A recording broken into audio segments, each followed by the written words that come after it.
नमस्कार। मैं वैद्य भारद्वाज आप सभी को कुछ आयुर्वेद संबंधित, कुछ स्वास्थ्य संबंधित जानकारी प्रदान करूंगा। आज मैं एक टॉपिक जो मेरे दिमाग में कई दिनों से चल रहा था, कई व्यक्ति मुझसे पूछते हैं, मैं बताता हूं कि व्यक्ति रोगी क्यों होता है, व्यक्ति अस्वस्थ होता क्यों है, अस्वस्थता होने के कारण क्या क्या है। व्यक्ति कई कारणों से रोगी हो जाता है।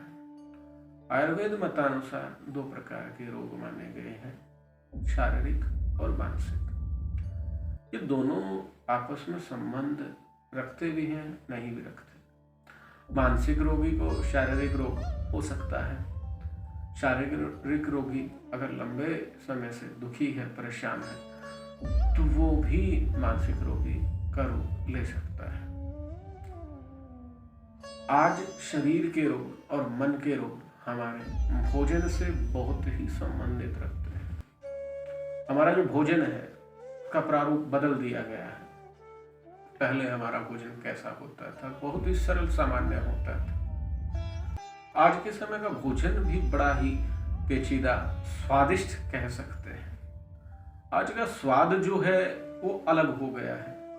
किसी को मीठा ज्यादा चाहिए, किसी को नमकीन ज्यादा चाहिए। नेचुरल कुछ भी चीजें पसंद नहीं करते हैं। जो जिस रूप में प्रकृति ने हमें दिया है, जो परमात्मा ने हमें खाने के लिए दिया है, जो इजी टू डाइजेस्ट है, जो हेल्थी है, वो आहार आज के समय हम नहीं खा रहे हैं तो उसका रूपांतरण करके खा रहे हैं। और रूपांतरित चीजें ज़्यादा अच्छी नहीं होती। किन चीज़ों का रूपांतरण करना चाहिए वो भी एक सामान्य बात है, वो आप जानते हैं। गेहूं का रूपांतरित रूप ही हम खाते हैं। या तो आप उसे अंकुरित करके खाएंगे, या उसका आटा बना के खाएंगे, या उसका दलिया बना के खाएंगे। फल का रूपांतरण जूस के रूप में होता है। लेकिन आज के समय आपने गेहूं का आटा बनाया, मैदा बनाया, उससे चाउमीन बनाई, उसमें भिन्न भिन्न प्रकार के मसाले डाले, फिर क्या बचता है? स्वाद बचता है, ठीक है। चाउमीन की प्रोसेस के बाद में कौन सा प्रोटीन मिल गया आपको? वैसे ही भिन्न भिन्न प्रकार की मिठाइयां तैयार कर रहे हैं। क्या इतना मीठा आपके शरीर के लिए लाभकारी है? क्या इतना मीठा आप हजम कर लेंगे? व्यक्ति देखता ही नहीं है। व्यक्ति व्यवसायों में, कार्यों में इतना व्यस्त हो गया है, उसको योग इत्यादि, एक्सरसाइज इत्यादि करने का समय नहीं है। शराब का बहुत सेवन बढ़ता है। आज के समय के युवा शराब से प्रेरित होते हैं, सिगरेट से प्रेरित होते हैं। उसको एक पर्सनैलिटी सिंबल माना जाता है। शराब सिगरेट पीकर क्या आप महान हो जाते हैं? शरीर, ये भगवान रूपी शरीर की जब आप पूजा नहीं कर सकते हैं, इसको स्वस्थ बना के नहीं रख सकते हैं, तो आप इस देश में क्या कार्य करेंगे? भारतवर्ष के लाभकारी व्यक्ति तो नहीं है आप, जब शरीर को ही आप दुष्ट बना दिया है, नशे का घर बना दिया है, गलत गलत भोजन खाते हैं, शरीर को एक गटर के समान आपने समझ लिया है। कोई भी जानवर इत्यादि है, वो भी गलत चीजों को नहीं खाता है। वो अज्ञानी माने जाते हैं, लेकिन वो सच में ज्ञानी है। वो स्वस्थ रहने के लिए, अपने स्वास्थ्य के लिए कार्य करते हैं। लेकिन आप बुद्धिजीवी व्यक्ति होकर भी ऐसे ऐसे प्रयोग करते हैं शरीर के साथ। हमारे देश में तो फिर भी आज तक मसाले खाए जाते हैं।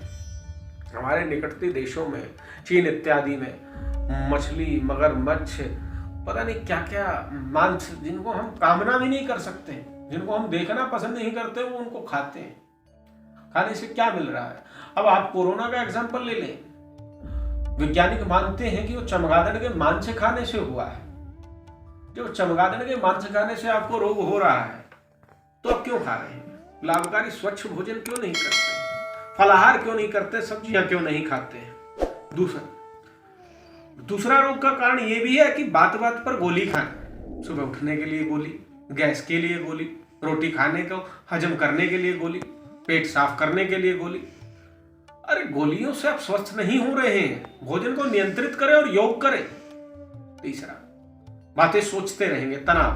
भोजन कर रहे हैं, टीवी चला हुआ है, बातें कर रहे हैं, कुछ अन्य सोच रहे हैं, भोजन करते समय फोन चला रहे हैं। बहुत ही भिन्न भिन्न प्रकार के कार्य एक साथ नहीं होते हैं। एक समय एक ही चीज में, एक ही कार्य में मन लगाकर करेंगे तो कार्य भी सफल होगा और आप भी स्वस्थ रहेंगे। मन की गति को एकाग्र करके अगर उसको कार्य में लिया जाए तो आप उस कार्य को भी पूर्ण रूप से कर सकते हैं और मानसिक रोग के ग्रसित भी नहीं होंगे। अब भिन्न भिन्न प्रयोग मन के साथ कर रहे हैं, ऐसी हेलुसिनेशन बातें सोचते हैं, ऐसा होगा तो ये होगा, ऐसा होगा तो वो होगा। ये सत्य है असत्य है वो बात अलग है, परंतु आपको निर्धारित करना है कि आप सोच क्या रहे हैं। ज्यादा सोचे नहीं, समझ ले। समझ ज्ञान के साथ भी आता है और समझ तजुर्बों के साथ भी आता है। तो तजुर्बेदार व्यक्तियों के साथ मिलकर बातें करें, बुजुर्गों के साथ, आयुर्वेदाचार्यों के साथ, वैद्यों से मिले, जुड़े। गूगल का ज्ञान भी आपको हानिकारक है आज के समय। भिन्न भिन्न प्रकार के व्यक्ति सोचते हैं कोलेस्ट्रॉल बढ़ गया, ये बढ़ गया इत्यादि। गूगल से ज्ञान लेकर और अपना इलाज स्वयं करने लग जाते हैं। यूट्यूब हम देखते हैं, ये इलाज यूट्यूब पे है, वो इलाज यूट्यूब पे है। यूट्यूब का ज्ञान आपको रोगी और बना देगा। आपको अध्ययन करना है, आयुर्वेद की जानकारी चाहिए, बहुत ही सरल शब्दों में चरक संहिता के अंदर दी गई मात्र 400-500 रुपये की पुस्तक आती है, वो मंगवाएं आप, उसको अध्ययन करें। आयुर्वेद बहुत सरल है। अगर आपको कुछ समझ नहीं आ रहा है तो हमसे पूछें, या कोई भी वैद्य है आप उससे जुड़े, उनसे समझें क्या कैसे कर सकते हैं। आयुर्वेद को यूट्यूब से ना सीखें, स्वास्थ्य यूट्यूब पर अवेलेबल नहीं मिलता है। चरकाचार्य ने बहुत सरल भाषा में, भागवताचार्य ने बहुत सरल भाषा में लिखा है। भाई राजीव दीक्षित जी पेशे से इंजीनियर थे, उन्होंने भागवत संहिता ऐसे पढ़ी कि हम जैसा वैद्य भी नहीं अध्ययन कर पाता। जीवन के निचोड़ उन्होंने सरल सरल बातों में दिए हैं। बहुत बड़ी बड़ी बीमारियों के इलाज छोटे छोटे नुस्खों में दिए हैं। पेशे से इंजीनियर व्यक्ति जब इतना अध्ययन करके, इतना ज्ञान प्राप्त करके भारतवर्ष के कार्य आ सकता है, भारतवर्ष को स्वस्थ बना सकता है, तो आप तो ज्ञानी पढ़े लिखे बुद्धिजीवी व्यक्ति हैं। तो मेरा आप सभी से निवेदन है, आयुर्वेद को अध्ययन जरूर करें और स्वास्थ्य के लिए सोचना है, धन के लिए नहीं सोचना है। धन आपको स्वस्थ नहीं बना सकता, लेकिन स्वस्थ व्यक्ति धन कमा सकता है। धनी व्यक्ति स्वास्थ्य नहीं कमा सकता।